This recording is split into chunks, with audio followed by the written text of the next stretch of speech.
from Luke.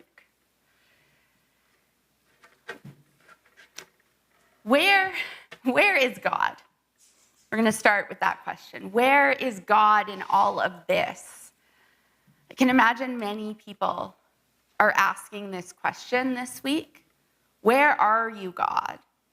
Or maybe, where were you, God? It's been a hard week for Manitoba. And that's sort of what we're talking about today. Where is God? All around us, beside us, behind us, in front of us. And so often, we don't really stop and we don't really see. We celebrated Easter a few weeks ago now. And I imagine for many of us, it's already become this distant memory. I know for me, it feels like a hugely distant past, as the only thing on my mind these days is just wildfires and evacuations all the time. In the church, though, we don't let Easter be one Sunday of joy. It's an entire season.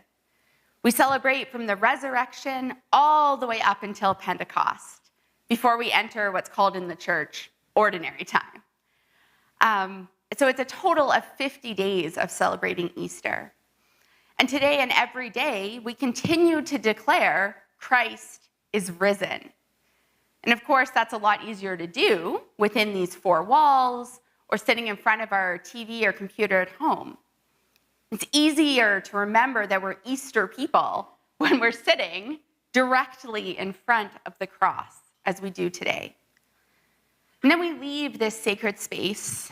We go back into our regular lives and into a world where the joy of the resurrection is not as easy to see or as easy to find. Something I talk a lot about, and so you've probably heard me talk about this concept, is how easy it is to both see and blind ourselves to the suffering in the world. See and blind ourselves. So let me explain. Imagine with me you're driving down Main Street. Perhaps you're driving from North Main towards downtown. And as you drive, you make choices, right? We all make choices as we drive, or we even make choices about our bus routes or where we bike, right?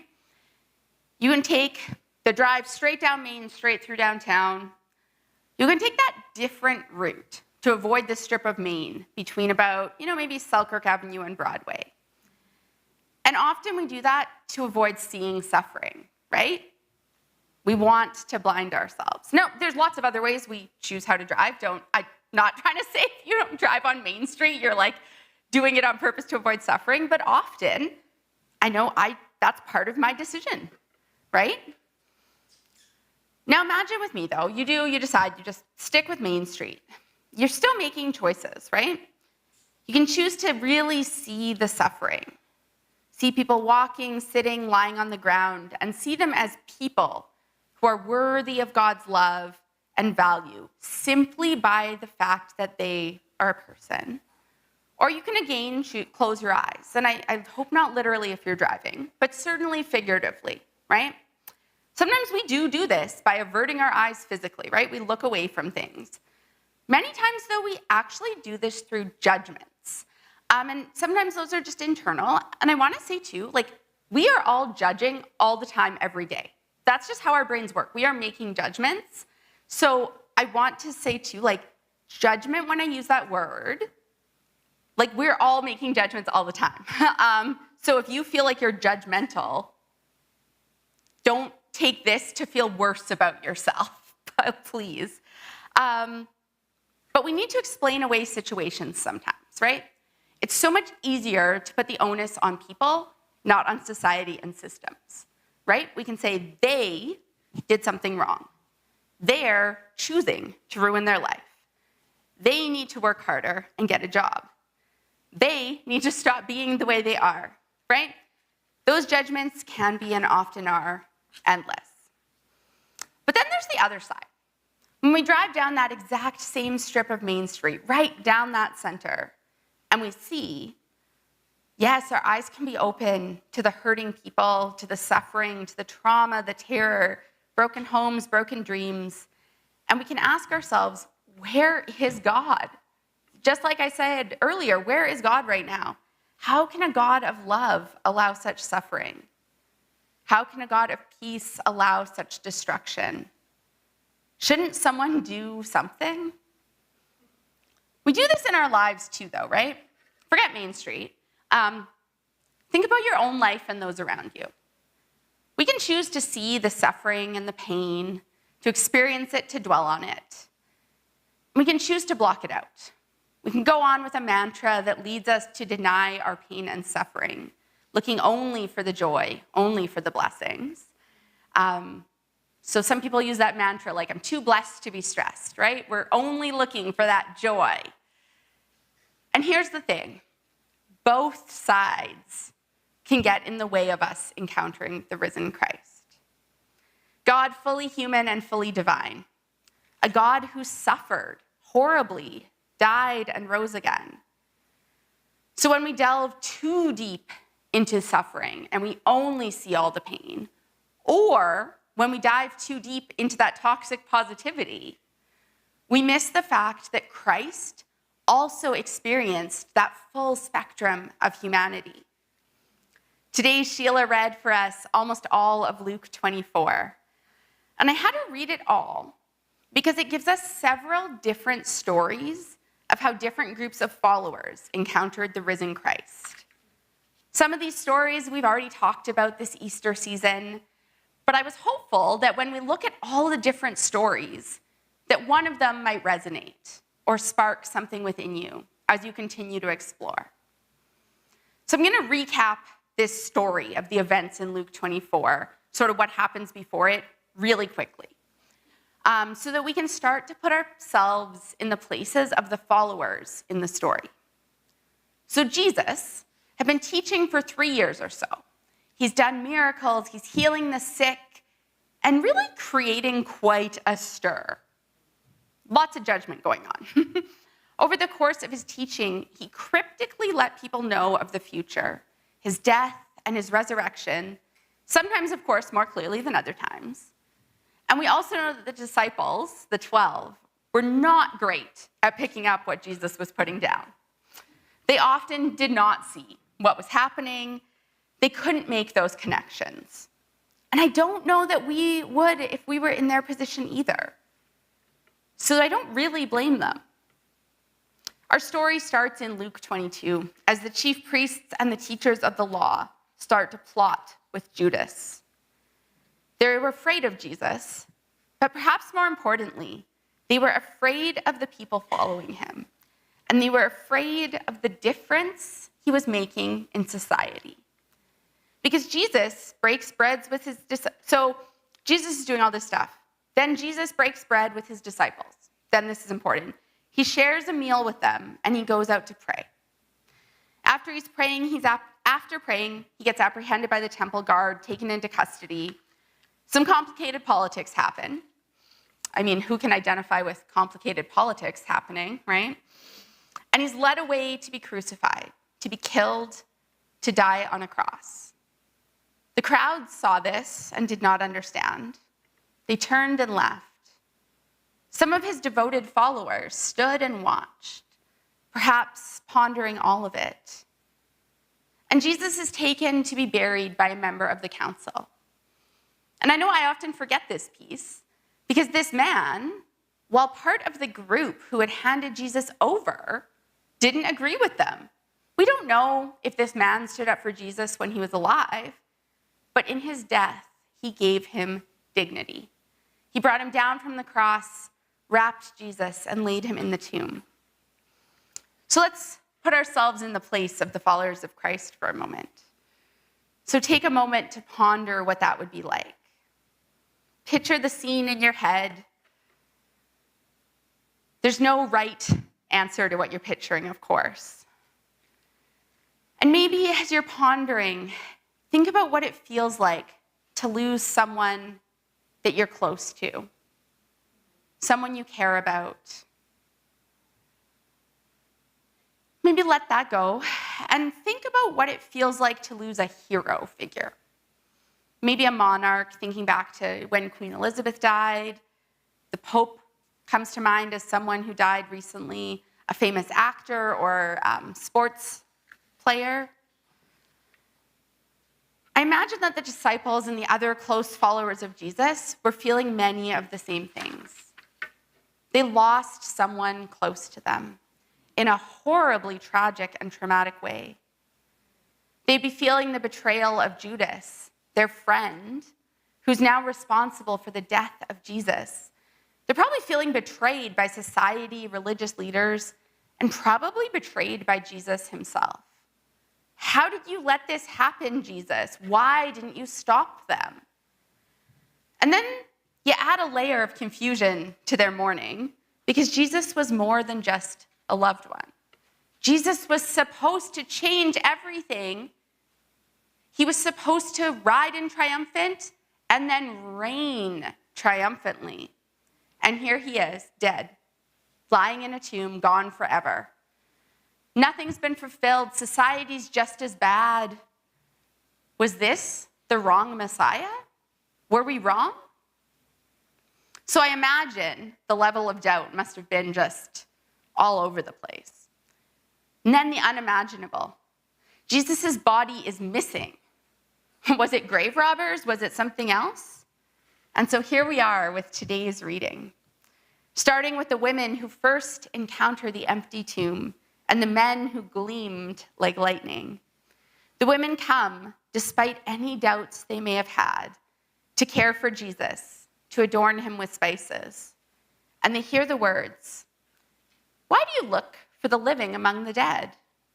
He is not here. He is risen." The women remember what Jesus had said previously. And while it doesn't explicitly say, "And then the women believed he was risen," we can guess that they must have figured it out based on the message they then gave to the 11 and the rest of the followers.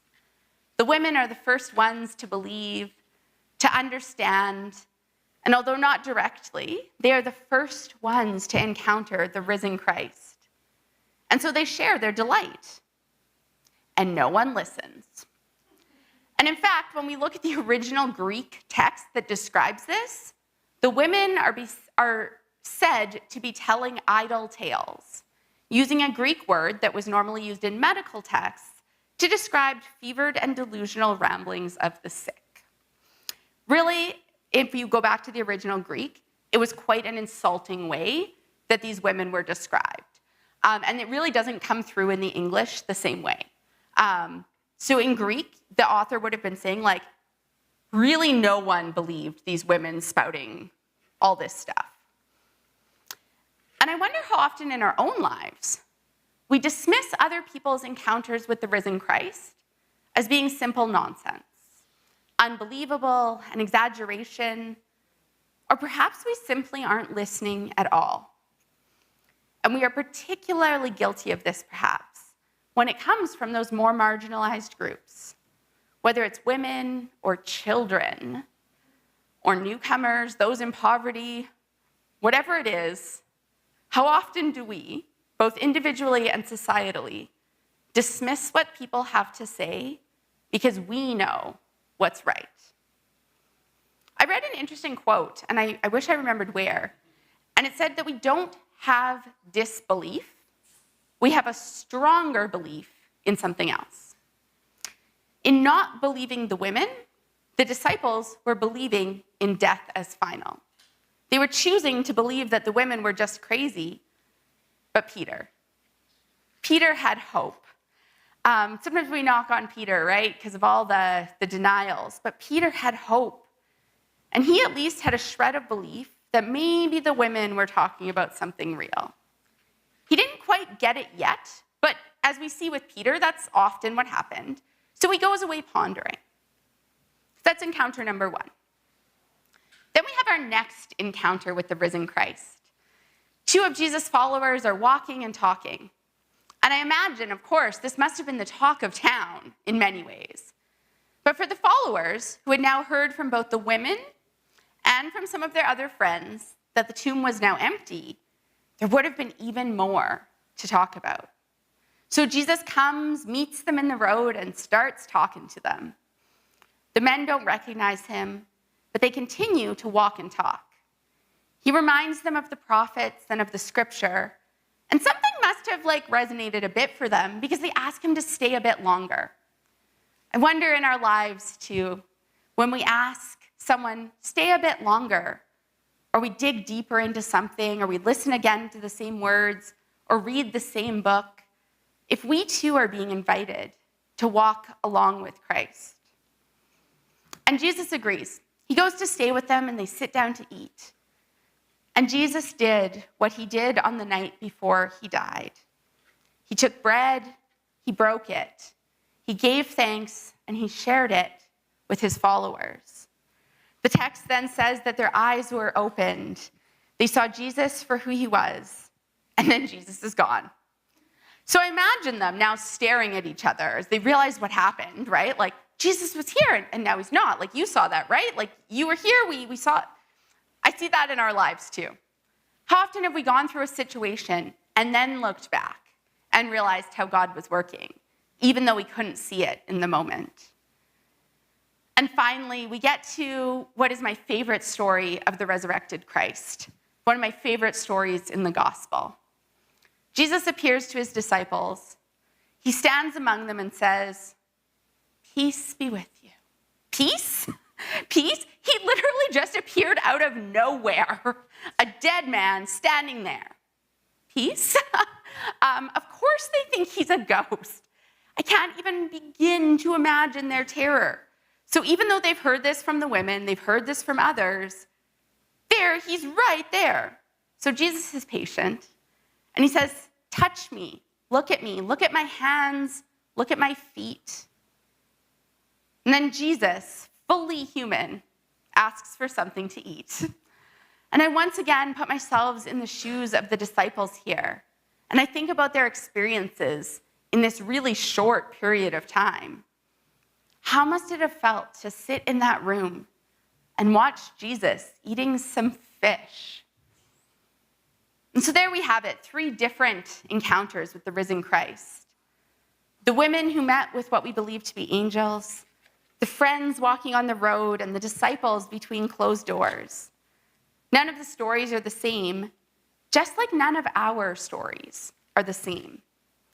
But where do we find Christ? Where do we encounter the risen Christ 2,000 years after his death and resurrection? As usual, I'm not going to answer that question because it'll be different from all of us, but I have some ideas. The women found Christ because they were looking for him. That makes it sound super simplistic, right? But it's true. How many times have you said to a child, a spouse, a parent, they've come to you and they've said, I can't find my shoes, coat, wallet, glasses, tablet, whatever it is.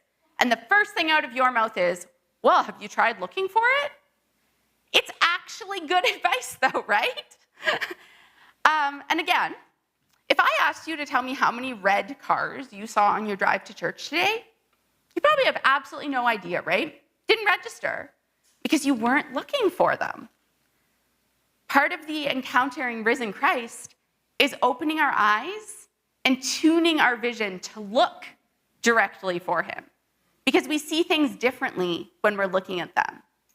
If we visit our Main Street example from the beginning of this, we can watch the car ahead of us slow down and pass a sandwich to someone. We can see the blanket that someone's been given. We can see an outreach organization walking down the street with their wagon. We can see the organizations opening their doors day in and day out to provide service and supports.